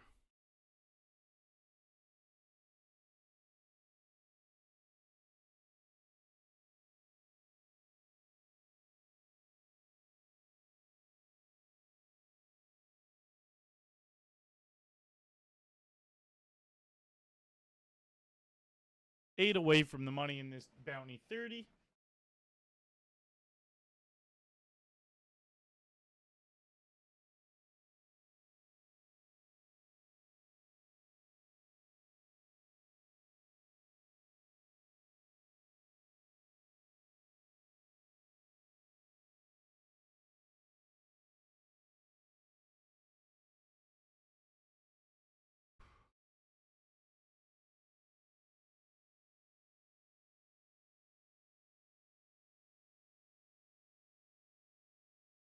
Very good flop there.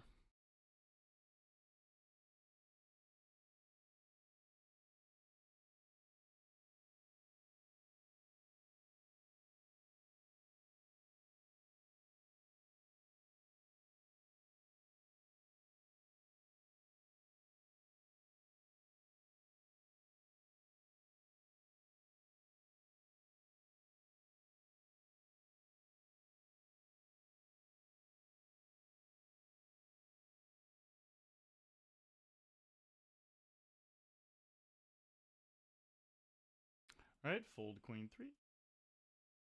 Arlie, how are you handling this mystery bounty invasion on PokerStars? Changing much on the decisions? Well, yeah, like you definitely have to be a little gamblier before you're in the money so that you can have a big stack when you are in the money. And then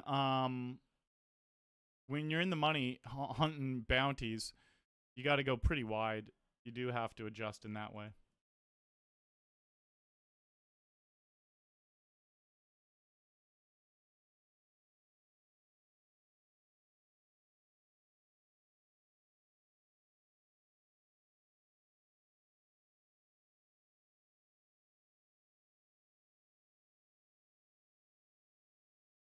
Well, we haven't really got to play a hand in about 25 hands here. So we were one of the biggest stacks, actually. We were in 6th place at one point.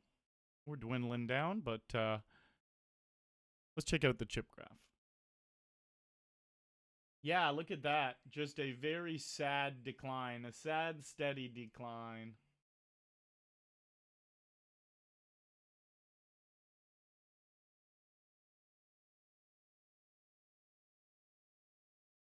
Right here, we were laughing in 6th place.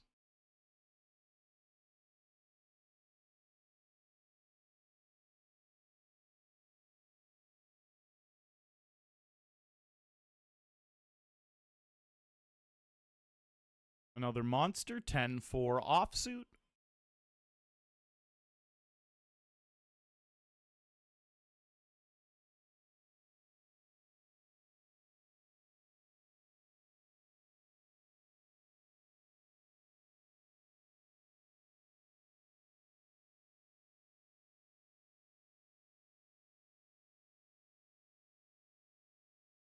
Quick break, guys. I'll be right back.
GG Strochez.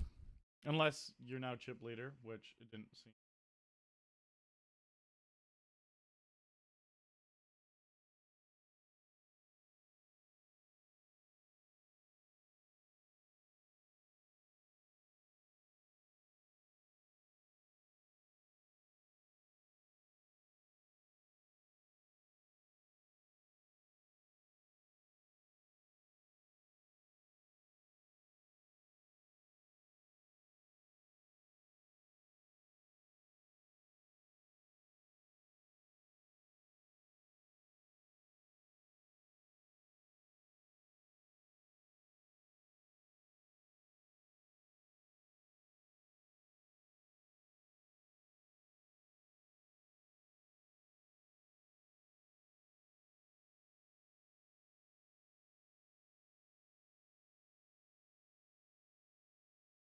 Wow, wow.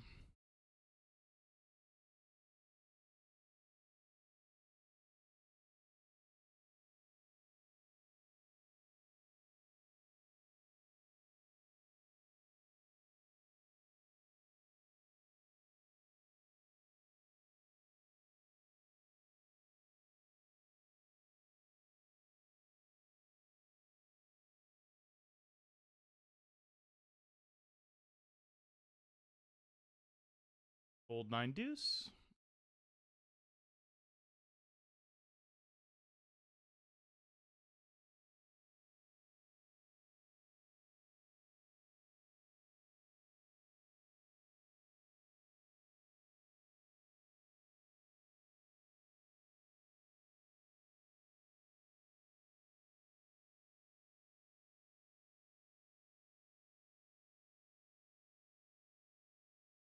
Wow, kings versus queen, blind on blind. Nuts. Oh, look, we got a big hand. Oh, wait, deuce 3. Man, it is frustrating. This is the first ever 500 mystery bounty I've played. We got a big stack early and then just went completely card dead deep in the game. Hopefully it changes, though. Starting next hand, we could just start getting all monsters, you know?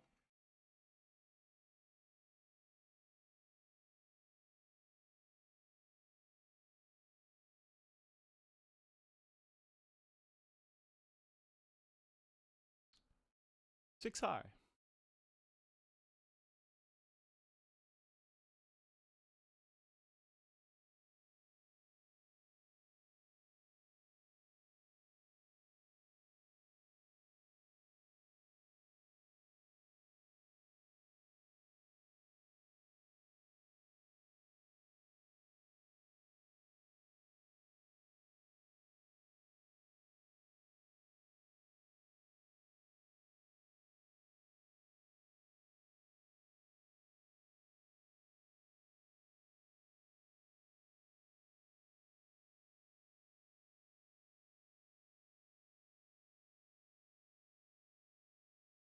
Five away from the money here.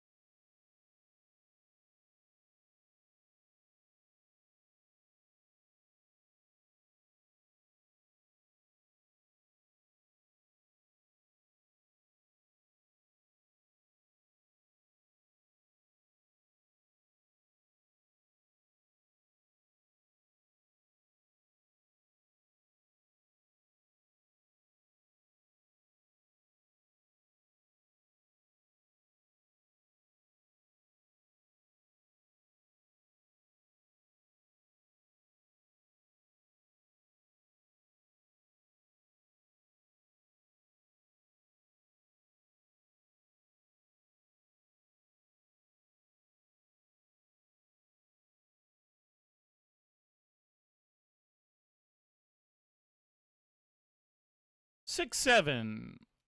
Just keeping our patience. Going card dead happens sometimes. It's frustrating when it's in a really fun, cool event like this, but oh well. I'm just gonna jam this.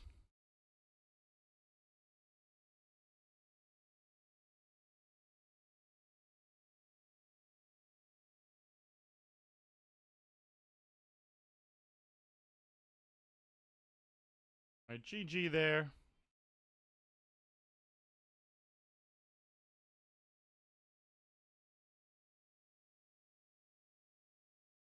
9-3 offsuit.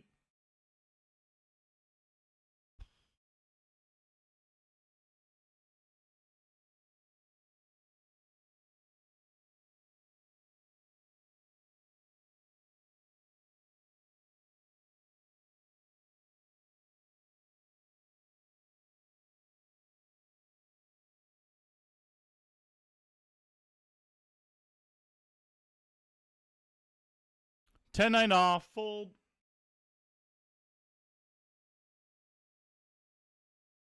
It's about 40 hands in a row I've folded. About 40 hands in a row. As shown by this. Bry Brim! 2 months away from 7 years. Tier 3 for 82 months is fucking crazy, dude. Hope all is well with you. Thanks, Bry. Things are flowing. Things are doing very well on my end. Hope you're doing well also. Fold the 9-6 here for about 41 hands in a row.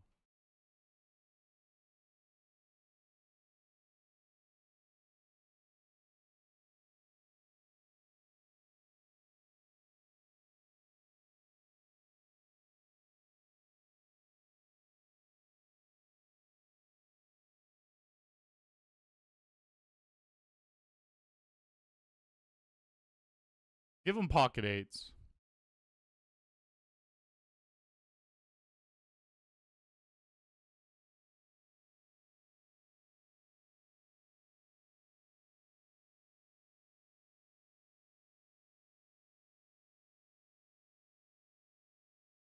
Fold 7-5.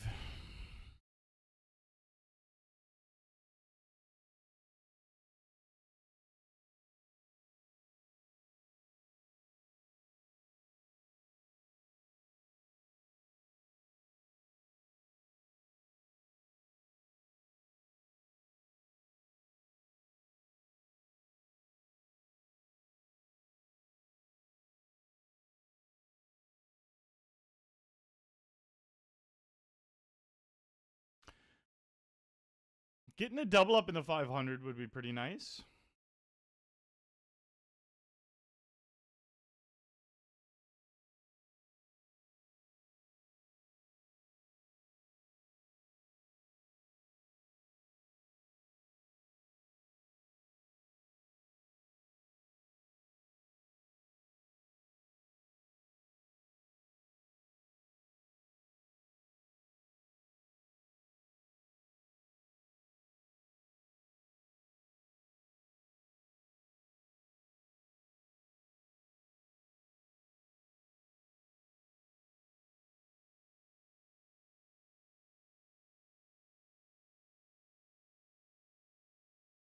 Five starting stacks, stone bubble right in the middle of the pack.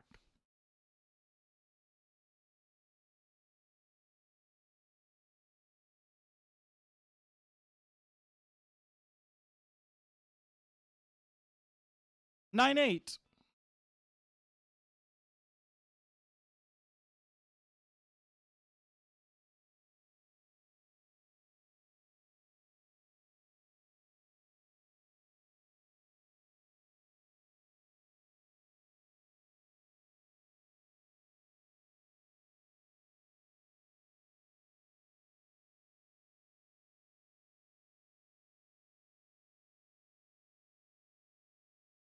Ricky Mendez.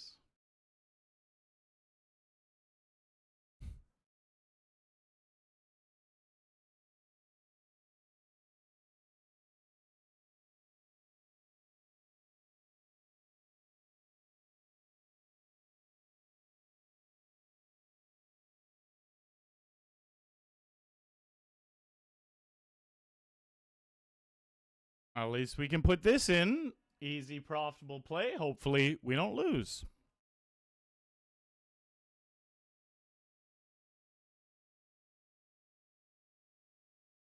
GG, Bobby. Good luck. All right, well, we waited about 45 hands, and then we finally saw one profitable play we could make. Ran into jacks. That's the end of the stream. Peace out, guys.